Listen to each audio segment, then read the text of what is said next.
يا دكتور، عندي مشكلة في بشرتي دهنية وفيها آثار بقع حبوب.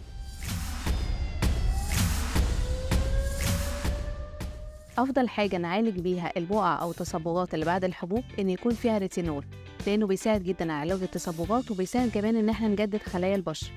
والأحسن كمان إن لازم يكون معاه مادة النياسيناميد. الأهم من ده كله إن أنا لو أول مرة أستخدم الريتينول يفضل إن أنا أبتدي بكونسنتريشن 0.3% وابتدي بعد كده أزوده لغاية ما أوصل 0.5%. وهنا عشان نعالج البقع أو التصبغات اللي بعد الحبوب لازم بستخدم علاج من جوه ومن بره. من جوه عن طريق الفيتامين زي، واحنا بنحتاج جرعة يوميا من حوالي من 5000 ل 10000 انترناشونال يونت. وفيتامين دي متوفر دلوقتي في هيئة جامس، طعمه حلو جدا وسهل البلع. ريكومند ان احنا نستخدم انفينيتي ريتينول بي 3 سيرم والفاليودال جامس، وعلى الأقل نمشي على تريتمنت لمدة 3 شهور عشان نوصل لأفضل نتيجة.